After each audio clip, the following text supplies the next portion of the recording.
So, as I mentioned, a few things I'd like us to see before. The first thing I'd like us to see are the laws of neighbors' rights as it appears in the Aruch HaShulchan. As we've mentioned hey, look who's here. Welcome. As we've mentioned before, the Aruch HaShulchan was written by Rabbi Chiel Michal Epstein, end of the 19th century, sort of like an encapsulation of the Shulchan Aruch and its commentaries and his final psak. So it's a very, very helpful text. And this is Siman Kuf Nun Dalid. We're just going to learn the first 5 seifim. So let's take a look inside. Shutafim shahaya lahem chatzer b'shutfus. If you have people who have a shared courtyard, okay? V'habatim miyuchadim l'chol echad. So each house is privately owned. So it's 2 private homes with a shared courtyard in between them. Im echad mehashutfen hevi lebeso anshe bayit acheret sheyaduru imo yachad beveito. Let's say one of the residents decides that he wants to bring in another family. He wants to bring in his son-in-law and his son-in-law's 10 kids. And his daughter and son-in-law and his 10 kids are going to live with them in his house. Now, how is that going to change the dynamic in the courtyard? Obvious, very significant changes, okay? So, Kosav HaRambam, Perak He Mishchenim, Diyesh Lechaveru La'akev Alav. So the Rambam writes in the 5th chapter of Hilchos Shchenim, the laws of neighbors, that the other neighbor has a right to prevent him from doing that. Mipnei shemar be'alav et haderech, he says, because you're creating an inconvenience of creating a longer path for me. Shemosif anoshim acherim b'chotzer hashutvus, and that you're adding more people into this courtyard. And so it's going to be more difficult for me to access my home. And even though one can argue that people generally don't mind who's walking through their courtyard, that's only when you have passers through. In other words, it could be in the structure of the neighborhoods back then that I could be living in an area where there's an entrance that has a street on one side and a street on the other side. And sometimes people will walk through the courtyard to take a shortcut from one street to the other. That's perfectly legit.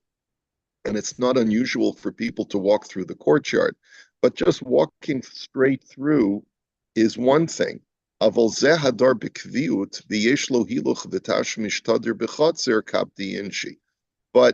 the use of a courtyard by its residents is much more extensive than just walking through to get from one side to the other. It actually involves utility of the courtyard. It's going to involve perhaps doing work or play in the courtyard. And so therefore, that's something that a neighbor can say, I didn't sign up for this. When I bought this residence, it was with the understanding that this was a single residence neighborhood and that the person living in the court that I'm sharing the courtyard with had a certain size family, etc. V'chein hamaskir beito lebalabayis echad, v'achar kach hevi imo krovav miyudav lishkon imo keechad b'kvius beveso. He says the same halacha would apply if a person rents out his house to one tenant.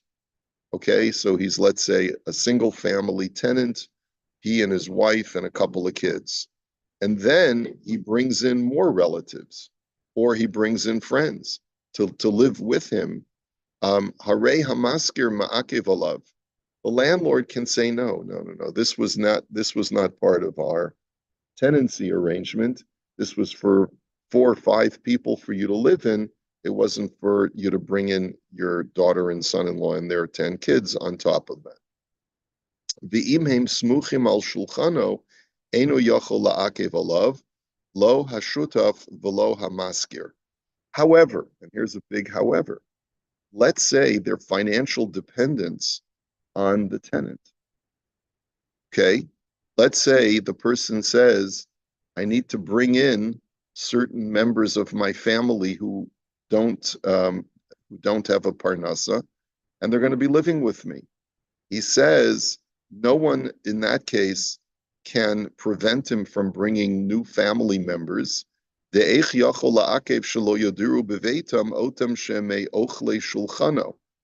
says, how can you prevent people who are eating off of the same table from living together? Even though this creates an additional number of people in the house. He says, Kaven she'en kavanato leparnasa kamo achsanya. He says, because since the objective of the tenant is not to make the house into a business enterprise, right? It's not like he's creating an Airbnb situation. So I guess what you would say is that up until now, we've been talking about an Airbnb situation. A guy owns a house, and this is now being litigated throughout North America, probably throughout the world now with Airbnb. A guy buys a house for himself. He lives in it for a number of years and then decides he's going to move, but he's going to hold on to the house and use it as an Airbnb. The dramatic change in foot traffic is due to his efforts in making this house a moneymaker for him instead of a residence. That you're not allowed to do according to halacha. And if the neighbors protest, you have a right to prevent, the neighbors have a right to prevent this person from turning his house into an enterprise. But in a situation where a person brings dependence into his house, let's say when we got married, my wife and I had 0 kids. And then over the course of 20 years, we now have 10 kids. You can't stop me from bringing those children into my house and letting them play. Ella ochlim bechinam. If they're eating and they're my dependents and they're eating off of the same table for free and I'm not making money off of them, that's not something that you can protest. Now, of course, one could say, well, having more kids gives you greater tax benefits. So maybe you are benefiting from having more kids financially, but I'm not sure if the math works out. Anyway, okay, so that's the way the Rambam seems to be presenting the halacha. If you're increasing foot traffic into a shared courtyard where there's money to be made through that added foot traffic, like remember, we saw this discussion about the boutique, right? Where you're creating a boutique in your house, so then the neighbors can prevent you. But if the additional people that are coming in, the additional foot traffic is due to the fact that you've now increased your family members that are living with you, because they're now going to be your dependents and you're all eating off the same table, there the neighbors cannot prevent that additional foot traffic. Now, that's up until now what we've seen. But then he says, V'rabim cholkim b'shutaf, Kevin shahabayis shalo, yochol lemalos beito achsanoim v'diurim kol she'ino mosif binyan chadash. He says, however, there are many people who disagree in the case of a person who owns his house and he shares a courtyard. Many people say that once it's your house, you can do with it whatever you want. You can fill your house with tenants, guests, and do with it whatever you want. Make an Airbnb out of it, as long as you don't change the physical structure of the house.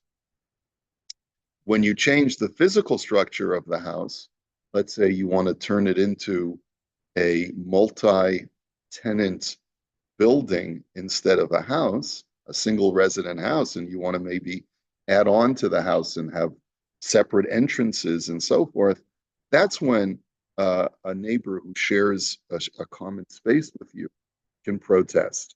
But in this kind of situation, he says there are many who say, and if it's my private home and I'm not changing the layout or the structure of the house, I can do with it whatever I want. Now, this is true even if there's only one latrine for the whole neighbor, both neighbors. Now imagine this. In the old days, there was a toilet a latrine that you went to outside an outhouse. Okay. Now, here you would think that a neighbor has a real legitimate claim. Okay. You've increases the wait time, increases the use, increases uh, the hygiene, yeah, the wear and tear and the schmutz and all that stuff. Lo yuchal hashutaf lomar shememalim lo habeta kise.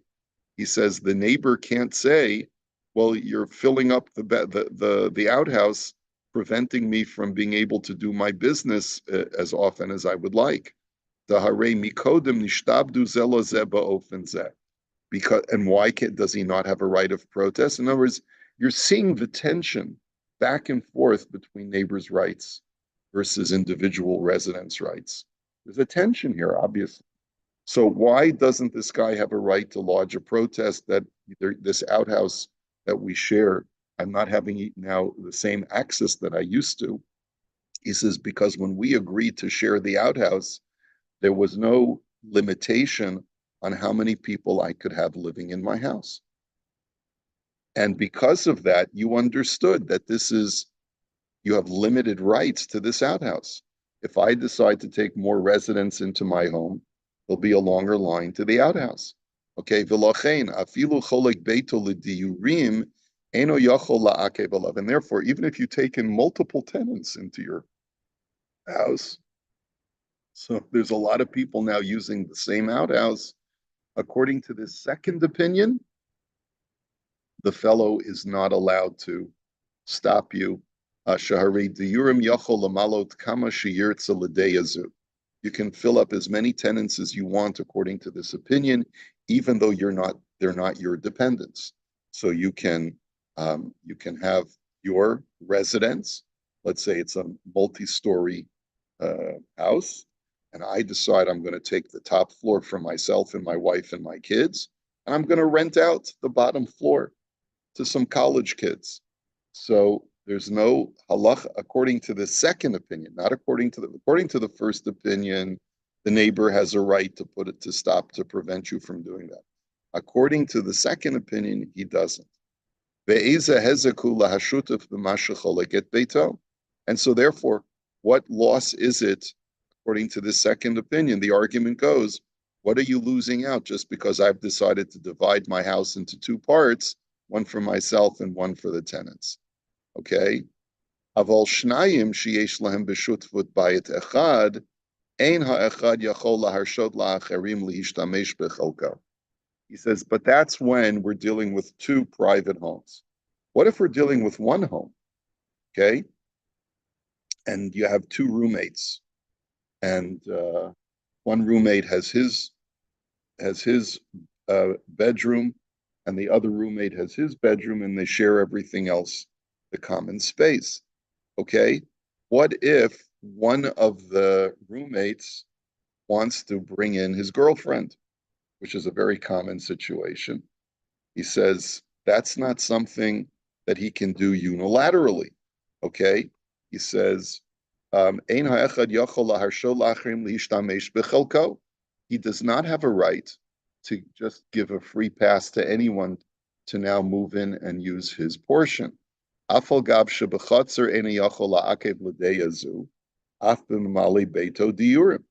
says, in a situation where it's two private structures and there's just a common shared courtyard, according to this second opinion, I can't stop my neighbor from doing inside his house whatever he wants. Why is it different when it's one house or one apartment and we're roommates and each of us has a bedroom? Why am I allowed to, even according to this second opinion, prevent my roommate from bringing in another tenant? Because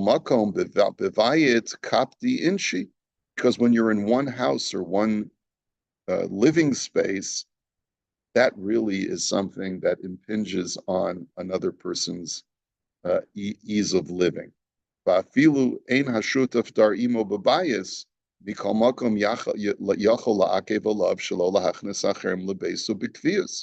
He says, and even if one of the roommates does not live there regularly, he can still say, I pay half the rent for this apartment space, and I don't want you bringing in another roommate or your girlfriend or whatever it is into the apartment, even though she's going to just be living in your bedroom, but she's going to be using the shared space that you and I share.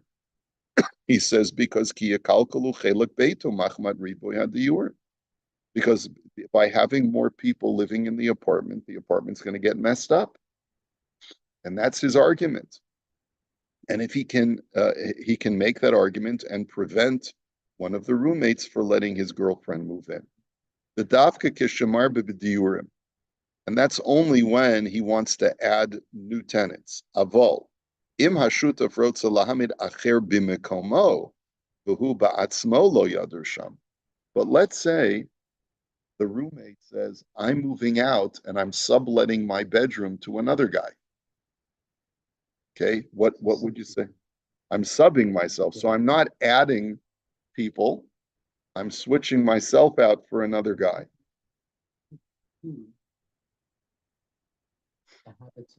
So Paul would say, well, that's a good argument, Paul. However, ein hashutav sheni yachola akev. No, that's a limitation to the rights of the roommate. In other words, again, there is a tension. There is a tension. When it comes to the numbers of people, there's a legitimate that already passes a certain threshold. That the more people, the more inconvenience, the dirtier the apartment's going to become, and so forth. If it's just a matter of another guy moving in instead of you, I may not be happy because I may not like his living habits and living style in the same way that I approved of yours. But I cannot stop you from swapping someone instead of yourself.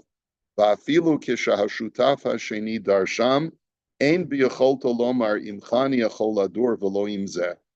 He says the roommate does not have a right to say, I could live with you, but I can't live with this other guy.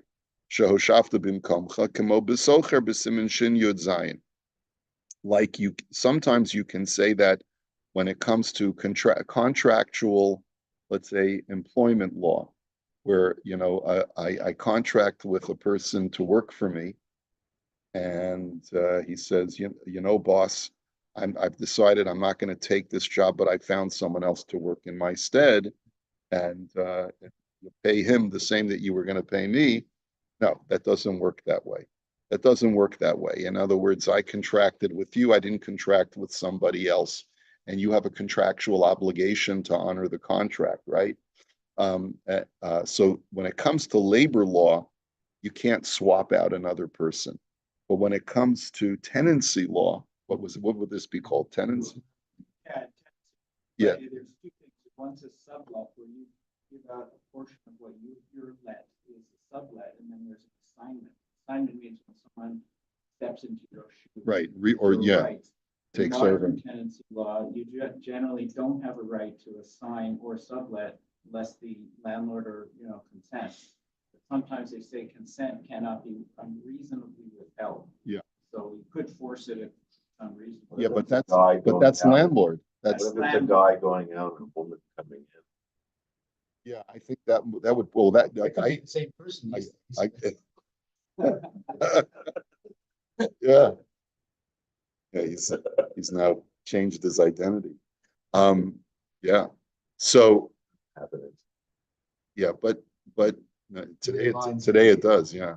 Today you can switch back every other day. Yeah. But that if there are halachic issues, then there of yichud, then a person has every right to protest. The halo ashutav yachol limkor chelko, because the bottom line is that every partner in a tenancy situation has a right to sell or reassign his portion. The gam yachol lachufo lachlok bedina degudo agud, and he also has a right.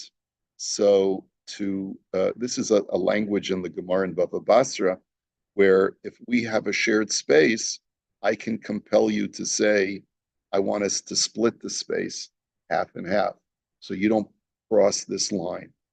So because in theory I could do that, or I could create a line where we no longer have any shared space, that also amelia or sort of enhances or augments my right as a tenant to do with my space as I wish.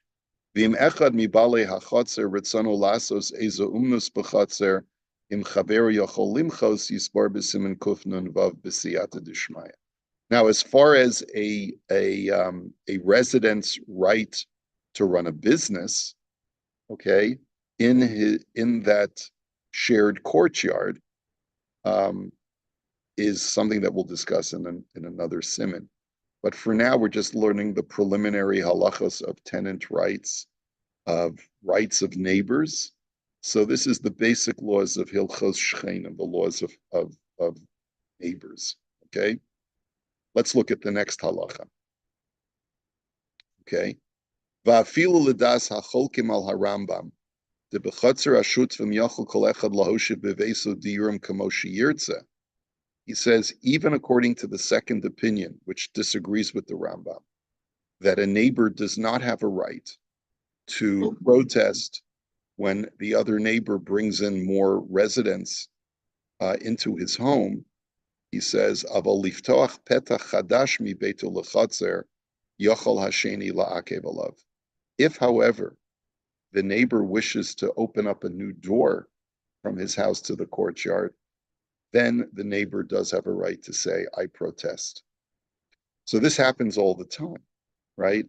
Where you have, my neighbor just recently added a tenant to his house. He has a tenant living in the basement, and he added a door where the tenant comes in from the side of the house. He actually goes through the garage instead of going through the outside of the house. But that added a new door to the garage, and it actually is on the common space in between our two homes. So in theory, I could have said to that neighbor, that is disruptive to me. As a matter of fact, the fact of the matter is, it happens to be a frum young couple, so I'm not going to say anything. But my home office is visible because my home office is in my basement and it's on that side of the house and there's a window. So instead of keeping the shades open like I used to, I now keep my shades closed because I don't want them coming out of their little basement apartment and looking in and seeing that instead of preparing a shir, I'm playing solitaire on the computer, right? So, or whatever, so,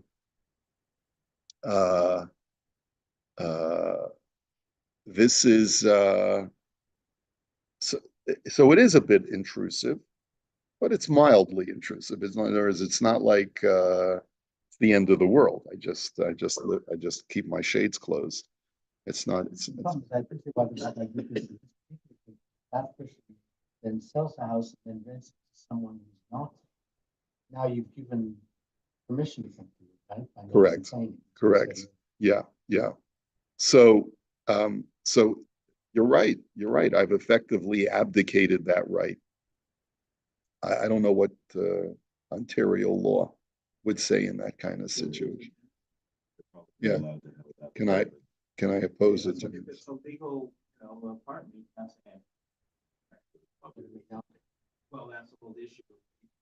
Legality of basement apartments is the whole issue. So It's gone underground, hasn't it?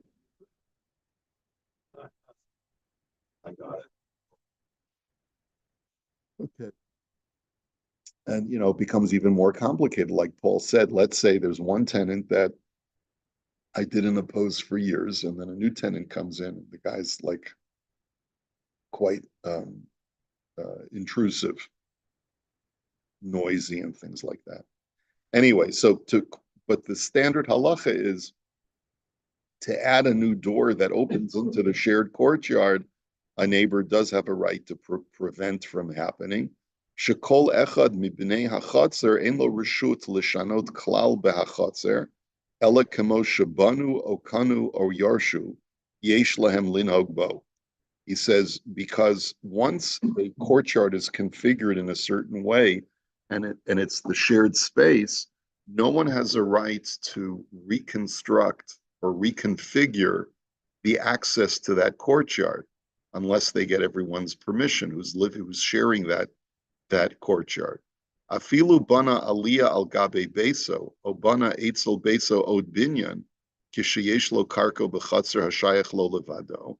And this is true, even if a person added a second story onto his house, or if he added another wing to his home on the part of the property that is exclusively his.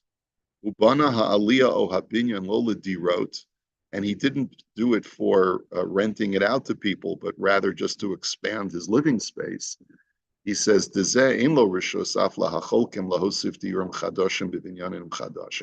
he says, because even according to the second opinion, no one has a right to add new tenants by adding to the structure, like we learned previously.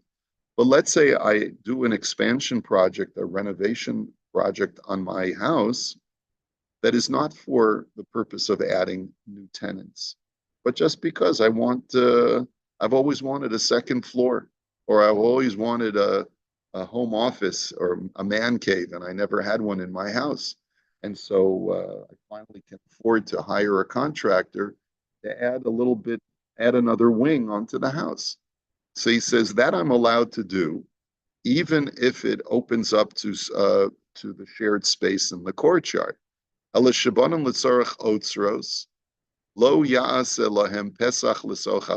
But the only thing I'm not allowed to do is to add a new door to that courtyard. He says, Lefi shemar ba'aleim es. He says, because you're adding the inconvenience of access for your neighbor to that courtyard.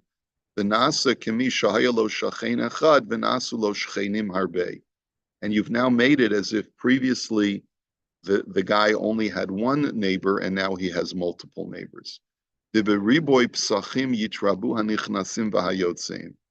says, because the more doors that have access to the courtyard, the more traffic there's going to be, and that a neighbor does have a right to protest. Again, you see the tension. I don't have a right, according to the second opinion, to protest, even according to the first opinion. If a guy has more and more kids, I can't stop him from having more and more kids and increasing the size of his family. But I can say to him, if you're building on your property, you can't add more doors to create greater access for you to the courtyard, because the assumption is that the more doors that open up to the courtyard, the more foot traffic that's going to be caused. And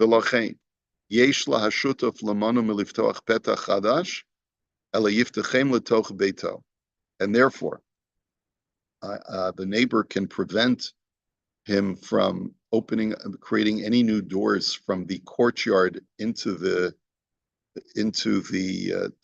new part of the house. And the only right that the neighbor who did the construction project has is that he can add on a wing, but he just he'll have to enter and exit that new wing from the front door, just like he used to access the rest of the house. And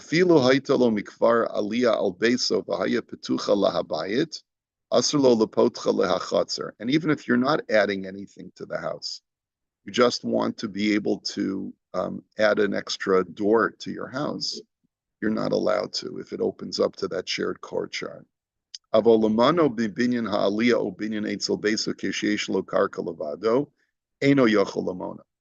the neighbor does not have a right to prevent any resident, even though they share space in the same courtyard, from adding on to his house. A person always has a right to expand the size of his home, as long as he's not creating any kind of damage to the neighbor. So, for example, if let's say, and this is discussed elsewhere, if let's say, remember we learned before this principle that if I have in the courtyard, I always use the courtyard to dry my clothes. And by you adding on this extra wing, it's going to create shade in the courtyard, which will prevent my use of the courtyard in the way that I already established a chazaka for using it. So then I could. But that's putting that aside. If a guy simply wants to make an addition to his house and it doesn't in any way impinge on the courtyard, on the jointly owned courtyard, I can't stop you from doing that. Kevin Shabona la'atzmo v'lo lahachnis diyurim chadashim, because you're doing it for yourself and not for the purpose of adding new tenants. Ve'ein sarach lomar she'im ratza lachlok beito l'shnayim ve'eino mosif binyan chadash de'eno yachol la'akei la'avalav k'she'eno potech petach chadash l'chatzer labros diyurim sham nispar b'sif aleph. And he says, and that's also true that if I want to, let's say, just divide my house in two parts, whereas right now it's one big atrium, and I just want to put in additional walls into the house, no neighbors can't stop me from doing that as long as I don't add any doors. And as long as I don't add any new residents, okay, as we explained in the first sip. Okay, so we're done for today. We'll continue, Mirza Hashem, this series of halachos. Essentially, what we're seeing is that there's clearly a tension here. It's not 100% the rights of the individual, and it's not 100% the rights of a neighbor to stop, to put up a stop sign whenever he wants to. There's obviously a tension that we have to go back and forward with. Okay? See you, Mirza Hashem, tomorrow.